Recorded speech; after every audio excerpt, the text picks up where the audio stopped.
Good evening again, and just welcome to our Zoom room. And I'm going to be continuing our study of Joyful Wisdom by Mingyur Rinpoche. We are getting to the end of the book, and he has spent the previous chapters talking to us about how we have this potential for goodness within us. All of us possess it. It's called Buddha nature, and that we have a hard time recognizing it in ourselves because of all of our confusion and delusion and our mental afflictions and other problems.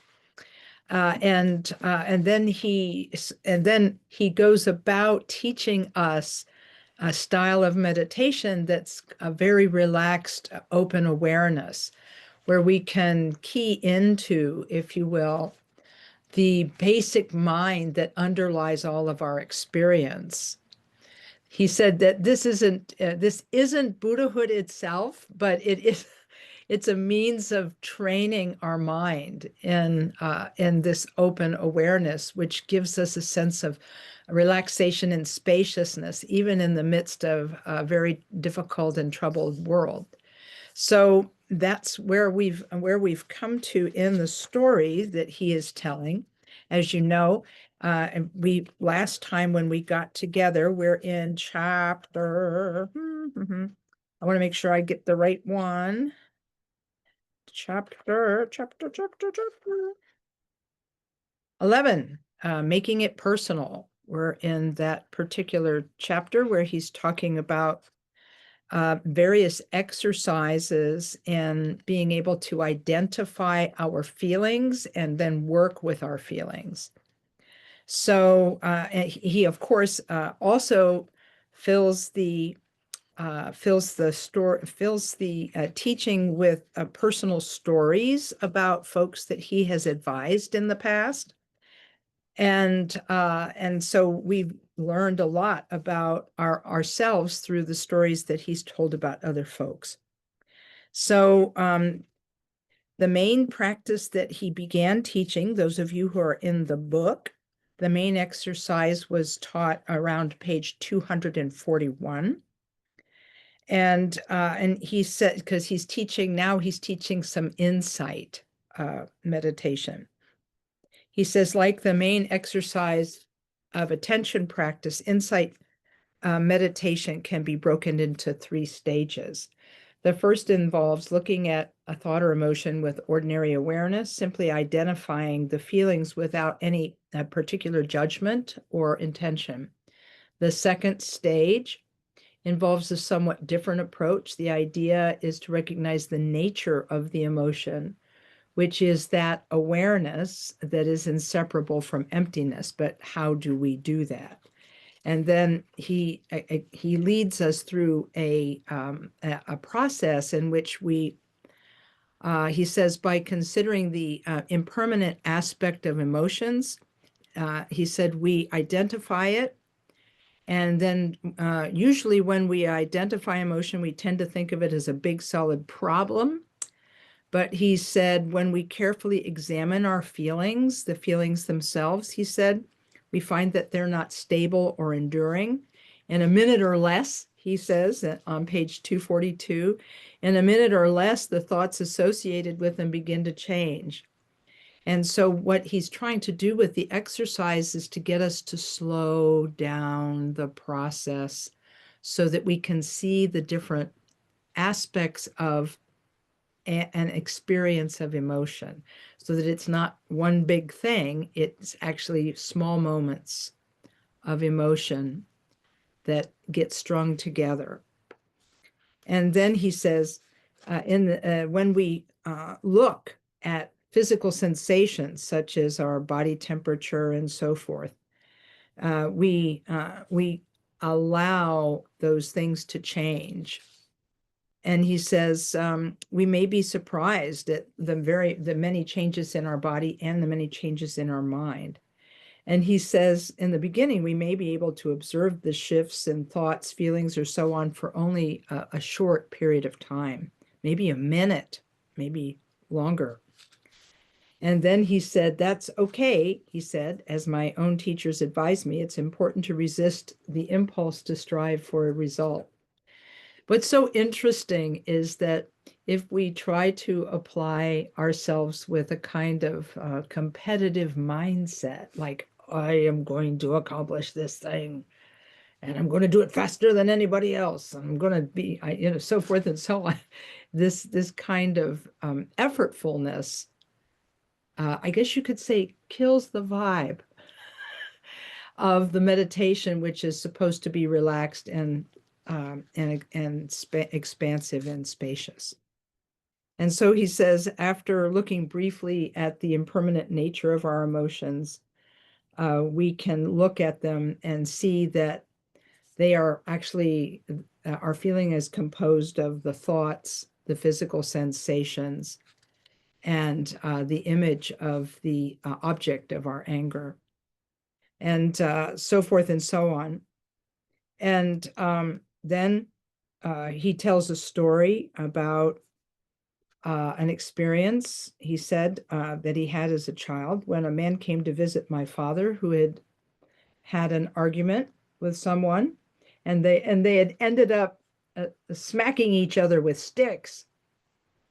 And the man was very upset and asked his father for advice.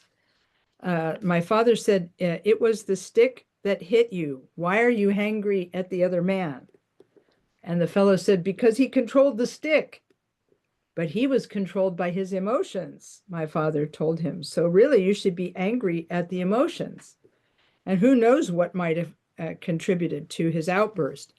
Maybe he was just beaten by his father. Maybe something happened that day to make him angry. So who can you be angry at? Maybe the man's father. Maybe that's the person you should be mad at. The man thought for a while and began to relax. He said, I never thought about it that way, he said. Most of us don't, my father said. We have to look beyond surface appearances, and that takes practice. And he said, and practice takes time. He said, just because we talk today, your ideas and your emotions aren't going to change overnight. Be patient. Be kind to yourself. You can't gain wisdom overnight. And Mingyur Rinpoche, this part of the story is on page 244. He says, my father's words stuck with me and I bear them in mind when I teach and counsel others. The main exercise of insight practice consists of examining the impermanence and interdependence of our own emotional responses and the interdependence and impermanence of the objects of our anger, the people, the places, the situations. He said, even as we break down the various feelings, loneliness, discomfort, judgment, and so on, into separate parts, we begin to see that even the parts cannot be said to inherently exist for longer than a moment. And he said, this is the goal of insight practice, to break down the illusion of permanence, singularity, and independence. He said, if we look at emotion this deeply, eventually we will arrive at the conclusion that we can't find any permanent, singular, or independent factor. The emotion or its object may dissipate as we attend to them in practice. Then he said, more importantly, as we approach our thoughts and feelings with insight, we can discover the nature of emotion and unlimited clarity and freedom that previously we had not recognized. To be able to choose our responses, to loosen the boundary between experience and experiencer. What a discovery. So he talks about this as a way of encouraging us to be persistent in the practice of meditation and not to give up when it seems complicated. He said, then on page 245, he said, a note of caution is appropriate here, though. The sense of freedom and awareness you achieve through insight may only last a few seconds, a gap in the more or less continuous flow of conceptual awareness. Don't worry, he said, though the gap may be short initially, it actually represents a glimpse of the natural state of mind, a union of emptiness and clarity. With practice, the gap grows longer and longer. And then he said, as with attention practice, he said, the third stage of insight meditation involves a little bit of analysis. When you look at the results of your practice, you may experience, as with attention practice, 3 possible results. And so he says, if you look at an emotion, meaning that as you're meditating and an emotional feeling comes up, as you're meditating, this emotional feeling arises, and you turn your attention to it with a sense of openness and non-judgment. If you do that, he says, it may dissolve into boundless awareness for just a few seconds. Then the emotion will return, possibly more intensely. You may think, I'm still here. I'm feeling the emotion. What's the point in trying to see the emotion, as being what it is, which is empty lucidity, He said, that's normal. You can always return to the practice. There's no time limit, he said. That there's no instruction that forbids you from trying 5, 6, 7, or even 100 times a day. In fact, my teachers advised me to keep trying, even if only for short periods of a minute or so. He says, gradually through repetition, you will discover that a particular motion becomes less and less solid and transforms into boundless awareness. Then he says, one day when the emotion arises, it will remind you of the freedom and spaciousness of what you've come to experience during your open awareness practice. Rather than dragging you down, the experience of loneliness, lovelessness, anger, and so on will actually lift you up. Then he says, the second possibility is that when you apply insight practice and look at your emotion, the emotion becomes more intense. You might feel like you failed. He said, that's okay too. It's actually a sign of enhanced clarity. Don't try to get rid of the emotion. See all the different parts of that emotion, how they change, how they are impermanent. Again, you have to take one step back from the emotion and not be sucked into the story that the emotion is telling you. We have to actually look at it as though it were a sparkling appearance in our mind. And he says, it may not exactly become insight meditation, but it will be a more profound experience of attention. Then he said, the third possibility is that when you look at the emotion, it just stays the same, neither intensifying nor dissipating. You may see emotion and the emptiness at the same time. When you feel desire, for example, or jealousy, and look at the desire or jealousy, you may discover a lingering flavor, he says, an echo, so to speak, like the feeling that you experience in a dream. A traditional Buddhist metaphor likens such experience to seeing a reflection in a puddle or a mirror. You see a reflection, but you don't mistake the reflection for yourself. According to my teachers, this is the best result, a sign of liberation of emotion. Though you may still sense it, you have a clear understanding of its empty nature. So this was a review of what we talked about last time. And this evening, we're going to go into the next step of this practice, which he calls trying something different. Those of you who studied Lojong with us some time back will remember Pema Chodron using the phrase trying something different from her teachings on working with emotion. If you remember the mind training slogans, one of them is that you should try to do the 3 difficult things in your mind training practice. One is, she says, see what you do. The second thing is do something different. And the third is make that the way you live your life. So seeing what we do means to look and see what our normal reactions are. And this is what Mingyur Rinpoche is saying. Feel what you're feeling, look at your reaction, but slow down the process, take a step back from it and look at it as though from the outside. And he said, you'll see the parts of it and it will begin to change as you observe it. And so that's seeing the emotion for what it is. But then in Pema Chodron's explanation, she said, try something different, meaning don't react the way you normally react. Try to find a different way through the experience of the emotion.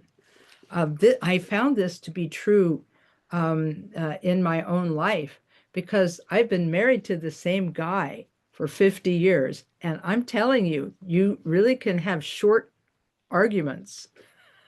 If you really want to have short arguments, you can have them by truncating and taking out of the argument the negative feelings. Because when you start to feel the negative feeling, if somehow you can shift and realize that you don't want to be arguing, what you can do instead is step back and look at it as though from the outside and realize that maybe you're both being a little silly. And then my husband is really good at this. He can step back and then make light of the situation. And then we can find, and in the moment of making light of the situation, we find a way through it.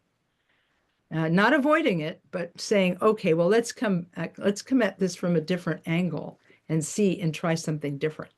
So that's to me is a really wonderful thing that we can try to do. If you can even only do it once, seeing what you do and trying something different, it's going to change the game for us as we're working with our emotions.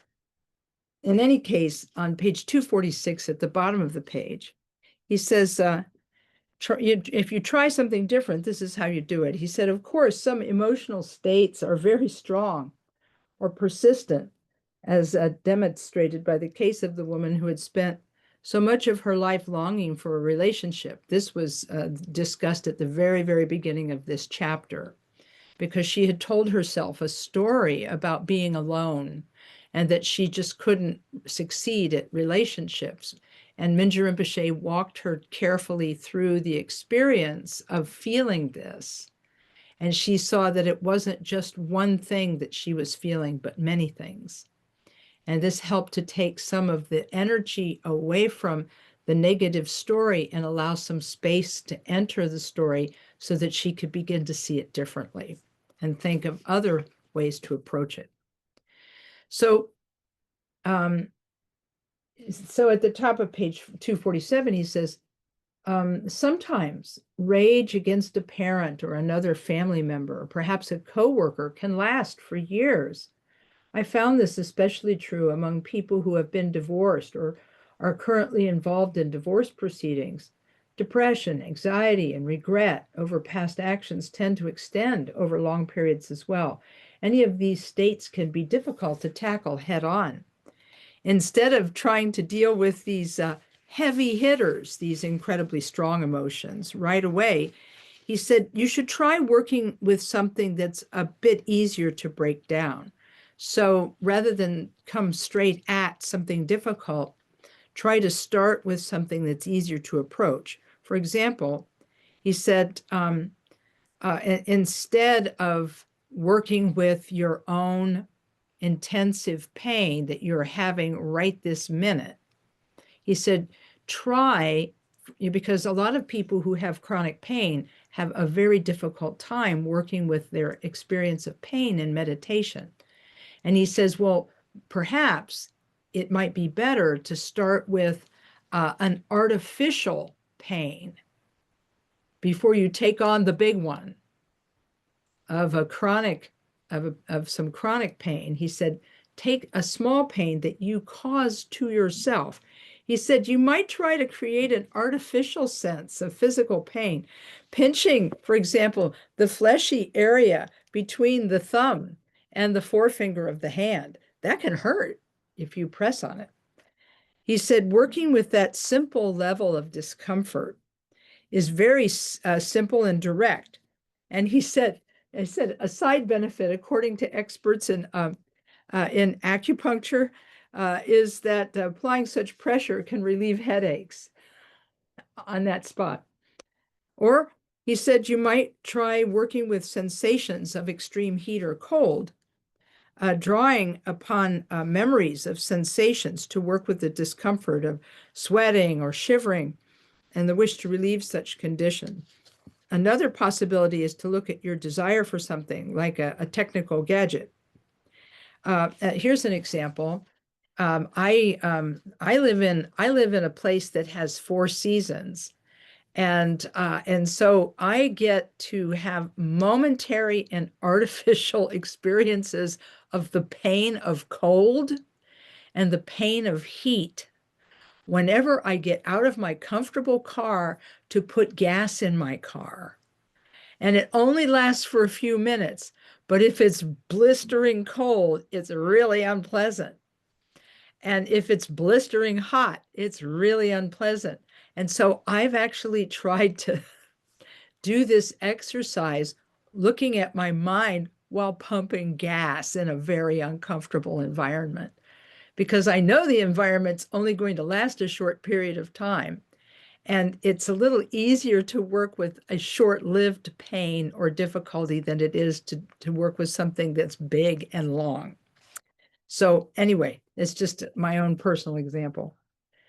And the other thing that he mentioned that we could do is break down the large emotion into smaller pieces, just like the story of the woman who was feeling sad that she did not have a relationship. And as Rinpoche questioned her, she began to remember her past, her childhood, and to remember little episodes of this loneliness that had struck her during those periods of time, and how this big emotion actually was made of many, many small feelings. So Mingyur Rinpoche tells another story. He says, a student who had suffered recurring bouts of depression described an innovative method of practicing insight. The trigger that launched most of her depressive episodes was a repetition of a message that from her mother that she had heard early on in her childhood: "You're a mess." When this statement repeated itself in her mind, she began to cut it into little pieces. You're,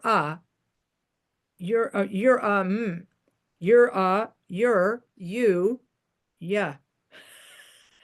After applying this method, she found the freedom to question the meaning of her thoughts and feelings. Like, what is a mess? What's a mess? And what is you are? And what is you? What or who was my mother to make such a pronouncement? Who was she to accept the definition of herself as a mess? So I think these techniques may sound a little like artificial and weird to us, but it's no more artificial and weird than what we do to ourselves all the time. You may remember me telling the story once of a gentleman who was coming to see Khenpo Karthar Rinpoche. I told this story previously, and he said, I need to talk to Rinpoche about something that's been bothering me. I've had this thought my whole life that everything I'm going to do is always going to fail. And I said, oh my. And he said, yes. He says, it's really tortured me for years. I keep having this thought that everything I do is going to fail. And I said, but look at your life. You have success. You have a family. Your customers love you. And the person said, yes, I know. But he said, I can't help but have this feeling. And I encouraged him to do a similar exercise where I said, well, ask yourself, how true is this? How true is this? And then begin to look at the fact that maybe you've had this thought for so many years that you're beginning to believe that that thought is you, is an unremovable part of you, when really it's just something that a thought that came through your mind that you took hold of and are still holding. And I could see him getting a little upset about that. So I said, well, you don't have to do that today. You don't, because I have a feeling he was thinking, well, who will I be if I don't have this thought? Will I lose my mind if I don't have this thought anymore? Will I be okay? But eventually he went in to see Khenpo Rinpoche, and Khenpo Rinpoche gave him really, really great advice to just rest in the experience of the thought without judging it. And that really helped him, was just to rest in the awareness of the thought without identifying with it. And that helped him to get some distance from it. So what Mingyur Rinpoche is saying to do here is first try to look at the emotion. And then the second thing would be try doing something different, which is instead of grabbing and believing in the emotion, ask yourself questions about it. And so then on page 248 near the top, he says, you might find it helpful to try a more analytical approach to breaking down a large emotion into smaller pieces. For example, when you're jealous, ask yourself, who is jealous?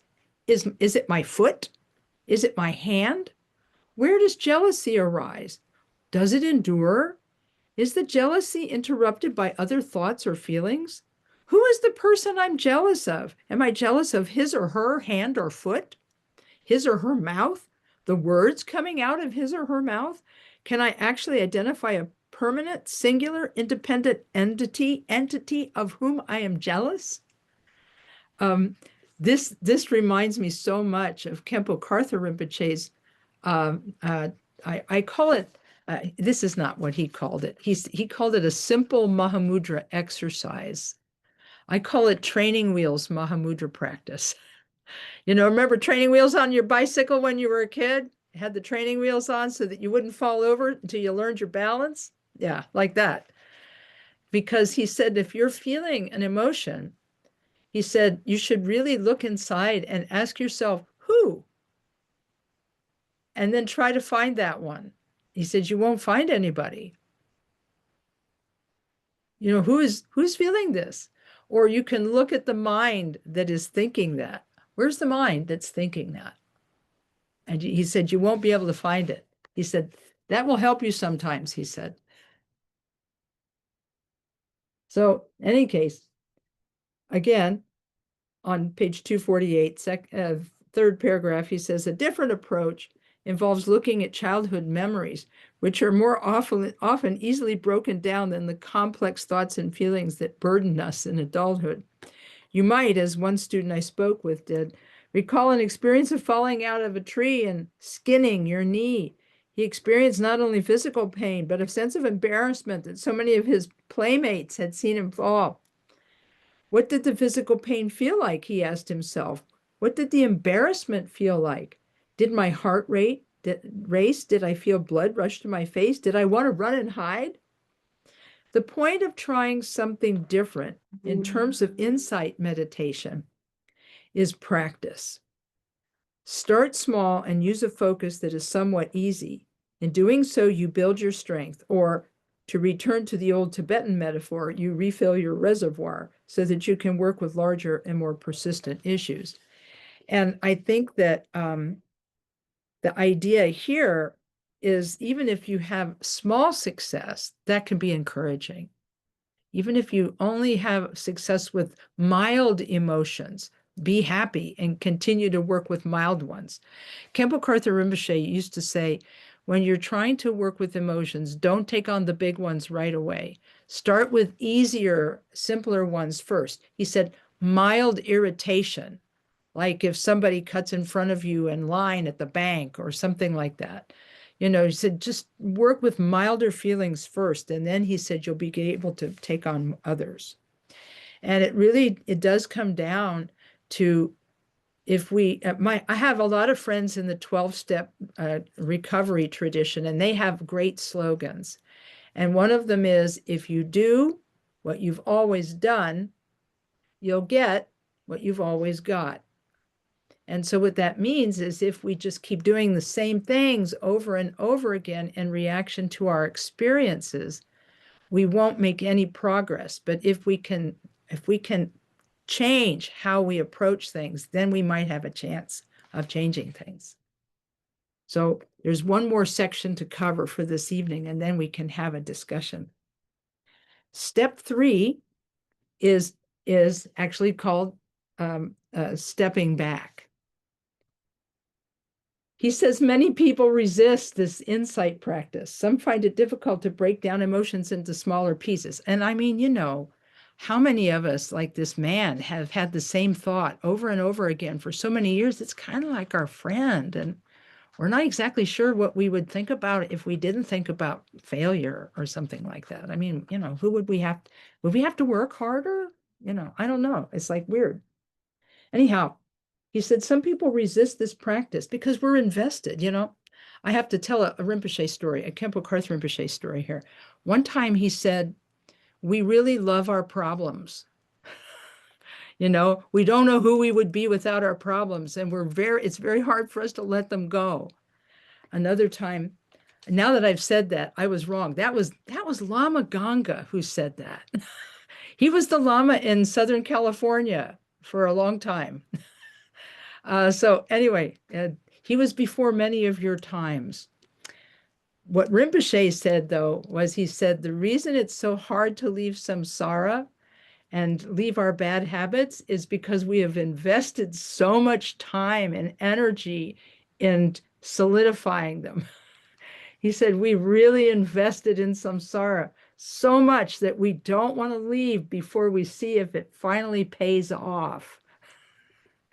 So, I mean, it's really interesting. He said, we've all invested so much in samsara. He didn't use the example, but I think the best example is watching people play slot machines where they just keep pressing the button, you know, because they think that they're going to get the very next button they push is going to give them a lot of money. And they don't want to stop before that happens. And I think that's how we get sometimes about our patterns. Anyway, then he says, others find the practice too dry, too analytical. Some are, you know, are afraid, you know, too afraid to look at the underlying source of their emotions. For example, he said a student of mine spoke about a conflict he was having with his mother. Every time his mother needed to here's a gas tank analogy, needed to fill up the gas tank of the car, she would call him to come help her. On the surface, the conflict seemed to revolve around his mother's helplessness, but when he finally confronted her, together they discovered that the underlying issues were a combination of jealousy and grief. So he had to like really get down inside that to figure out why he felt the way he felt. And he finally identified jealousy and grief. His mother was jealous over the time he was spending with his roommate, and she was suffering from a sense of loss in the aftermath of her son moving out of her home to live on his own. So in a way, her wish for him to help her was an outgrowth of this. He says, as this example demonstrates, one of the strongest factors in resisting insight practice, meaning looking at emotions and seeing them for what they are, is the fear of change, the fear of losing identity, a reflection of the influence of Buddha nature blocker number 5, because he's been talking about why we don't see our Buddha nature, and he calls them Buddha nature blockers, and he's been numbering them. The tendency to identify as someone helpless, lonely, anxious, or afraid. The mother in the example was afraid of losing her relationship with her son. Other people told me, I need my anger to get things done. I've heard that too from other people. Another student spoke to me about their relationship with a songwriter who frequently engaged in arguments, repeatedly broke off his relationship with her, and then made efforts to repair the relationship. So it was like cyclic. The relationship was a constant source of pain, drama, love, and loss. Finally, she said, can't we just have a middling relationship without all these ups and downs? Of course, we'll have disagreements, but do they have to be so dramatic? Does every upset have to be life or death? He looked at her for a moment as if she were an alien from another planet. Quote, I need emotional drama in order to be creative, he said. The ups and downs, I need them in order to write my lyrics. Fortunately for her, she didn't need the drama to fulfill her own professional needs or obligations. And after that discussion, she was able to end the relationship.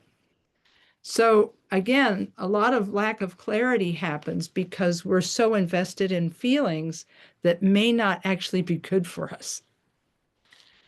Mingyur Rinpoche on page 250 says, I found her story especially illuminating.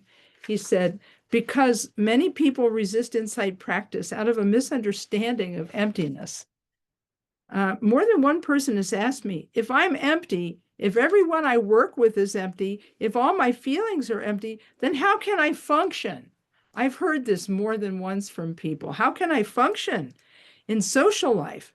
These people that are afraid they will have to abandon their identities or their relationships will become meaningless.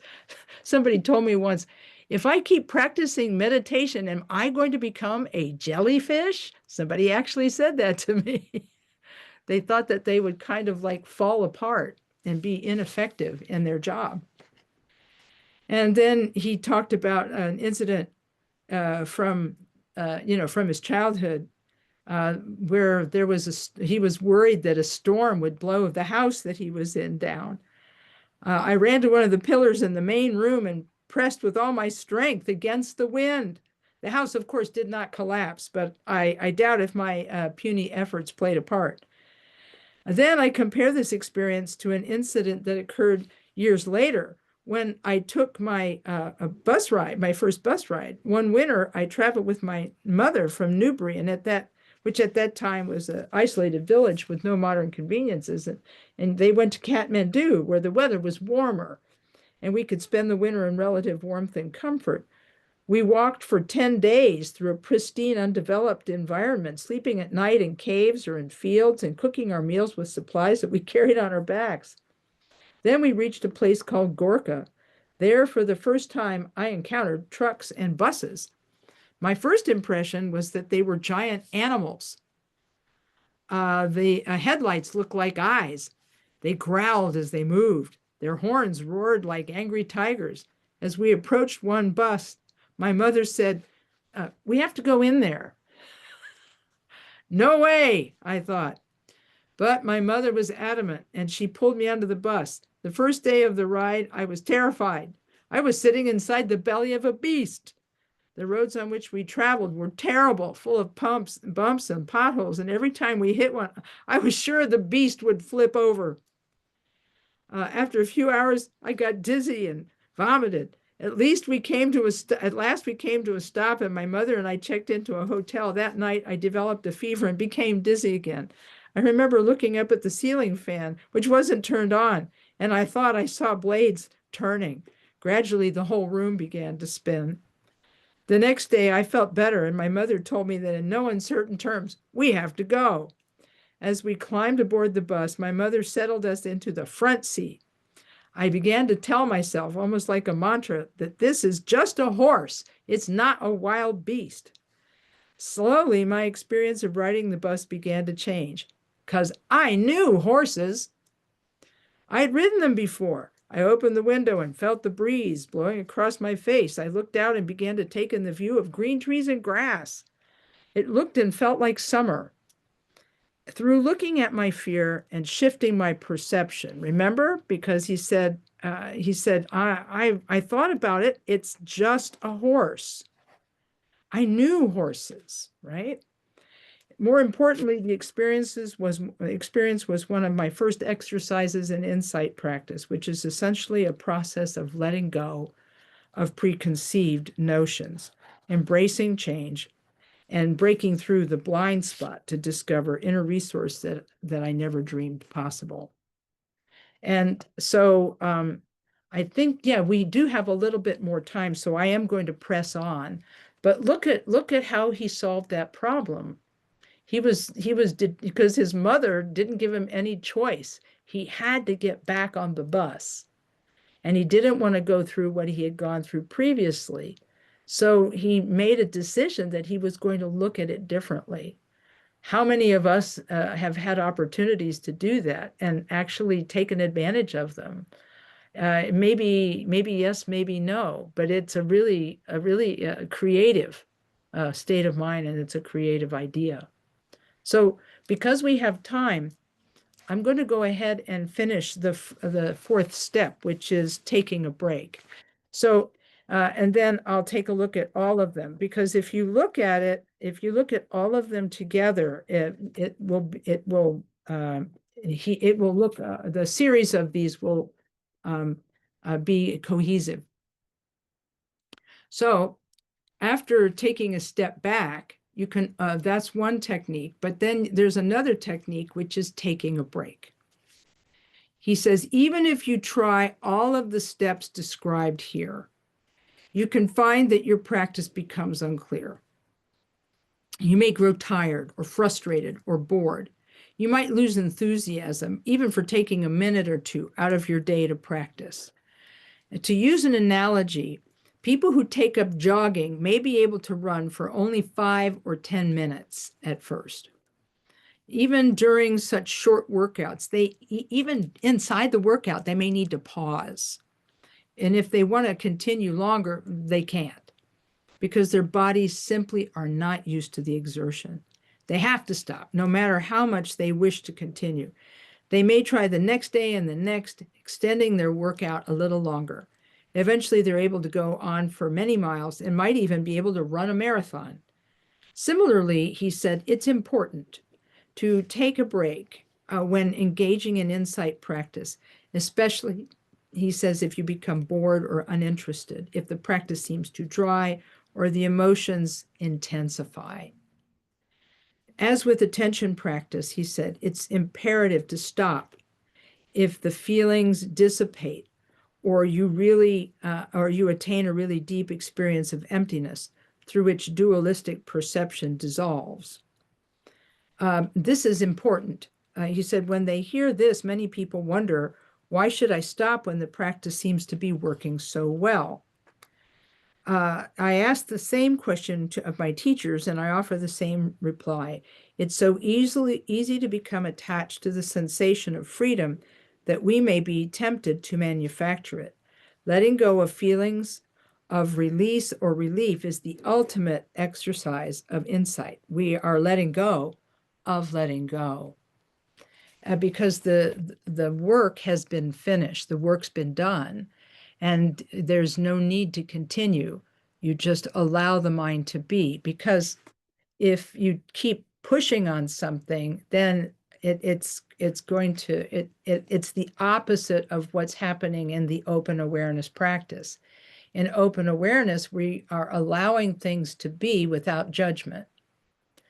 When Mingyur Rinpoche was teaching at KTD in April, when I was there, he said what differentiates meditation from other forms of activity, he said, was, I'm going to see if I can find it really fast here.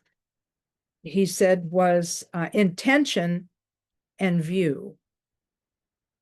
Having a specific view and a specific intention. He said, if you have the view that, for example, that the mind is open and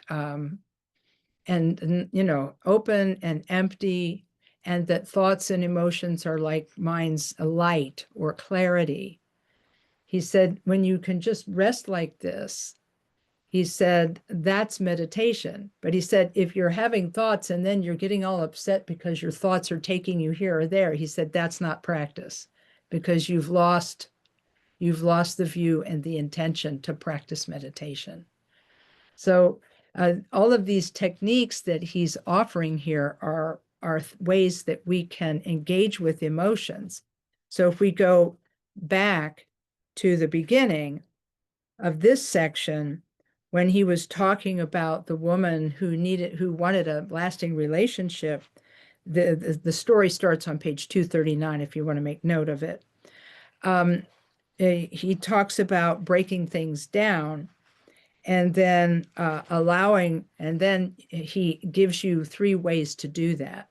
One is to start by experiencing mind's openness and its awareness. And by doing that, then that allows you to identify the feelings and emotions. And then after that, you can begin to let go of them. And you can also begin to look at the emotions as though you're looking at something from the outside. Rather than being inside the emotion, you're outside of it, turning your attention to it. He says this main practice consists of examining the impermanence and interdependence of our emotional responses and the objects of our emotions. If we just allow our attention to rest on something, we can gradually see its interdependence and its impermanence. And then in the second step, which we talked about today, was trying something different, which is breaking down a large emotion into smaller pieces. And then finally, stepping back. The third stage, the next stage is stepping back from it and saying, does it have to be this way? And then finally, the last one being taking a break if the first three exercises are not helpful, or if you become stressed by the process of looking at and working with emotion. So that was a lot, sorry. But we have one more, I think we have one or two. Yeah, we have one more set of exercises to learn. And we'll start on that next time. And it's the extending of empathy. So that's the next part of the book we'll be doing. And then when we finish with that, there's some concluding remarks. So if people have questions or curiosities about the techniques, or would like to just do some quiet meditation, we can do that too. Let's see if there's any questions out there first. You can raise hand or put them in chat, whichever way you prefer. Or a comment, perhaps. Maybe you have a comment if you've heard these things before or tried them before. Questions? Observations?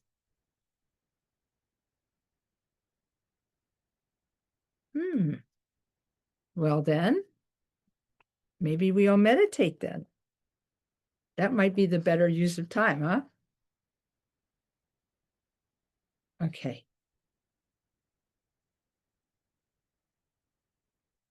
Okay, I'll check the book here. Here we go. All right. So then I think I'm looking for the exercise. Here we go.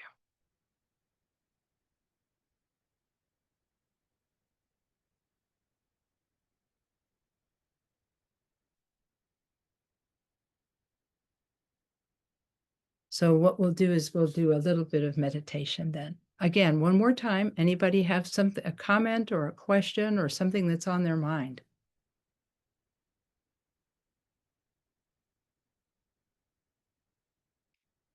Okay.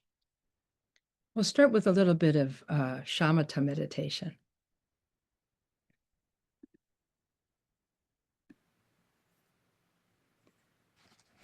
Start by arranging your body in the posture of meditation on your seat. If you're sitting in a chair, feet flat on the floor, knees hip width apart. If you're sitting on the floor, use one of the cross-legged postures. Back can be straight, chin tucked in, eyes can be cast downward. Start with a deep breath. Breathe out, and then let your attention settle onto an object of meditation. It could be the breath coming in and out, and we'll start there.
Okay, next, bring your attention to something that is in the room. For example, if your eyes are closed, you can open your eyes and allow your eyes to come and rest on something that's in front of you. You're not trying to burn a hole in that object. You're allowing your gaze to be gentle and relaxed. You're not losing track of the object, and you're not over-focusing. You're just allowing your attention to rest on the object.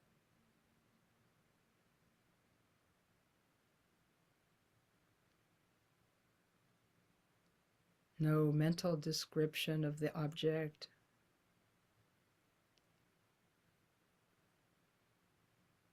Just being present with the object.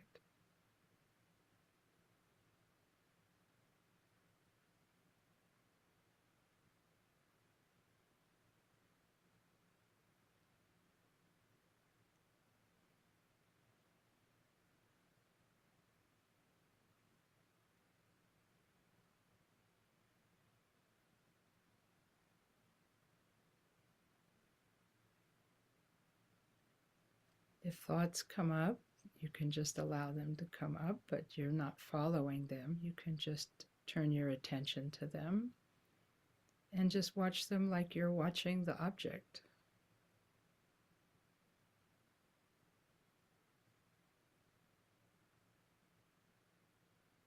If no thoughts come up, that's okay too.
When Mingyur Rinpoche did this exercise, he said, you can use a memory of an emotion, something you felt in the past.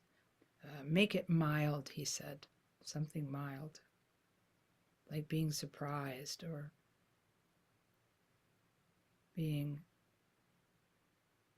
receiving a gift or being embarrassed about something. He said, just think of something simple.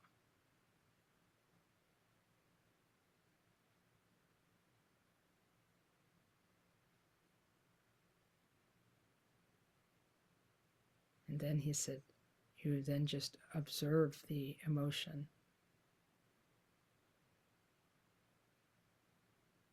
You turn your attention to it silently.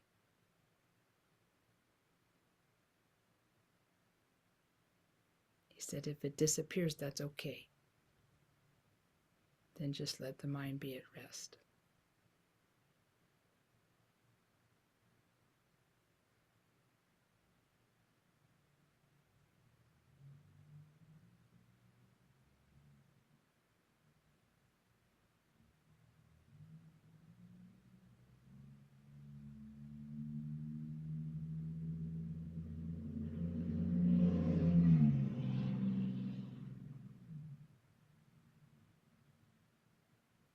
The type of attention you're putting on the object is relaxed and expansive.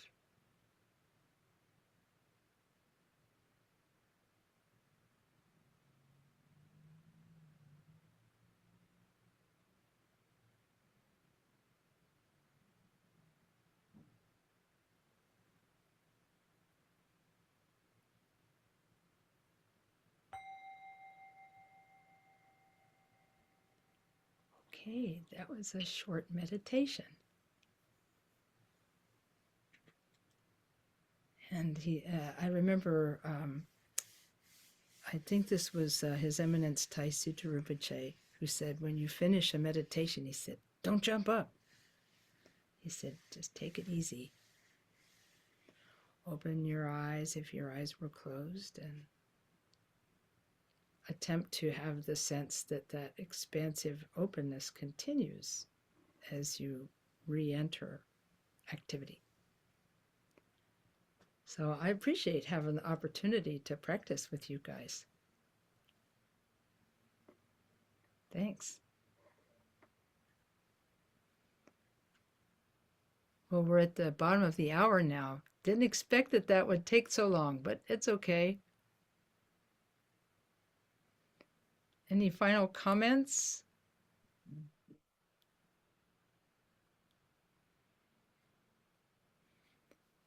When Mingyur Rinpoche did not this exact same exercise, but a similar one at KTD, he asked people to describe, sort of what was going on for them. And one lady said, it's like everything is okay. And he said, good. And another person said, I got really confused about it. I didn't really know what I was doing. And he said, good. He said, at least you're aware, you're aware of, of what you're doing. And that awareness is going to be useful and helpful to you. So I thought that was really cool. Well, because of time, we'll have to stop here. But when we get together next time, we're going to go through one more set of meditation exercises, and hopefully this will be hopefully all of this is helpful and useful to you.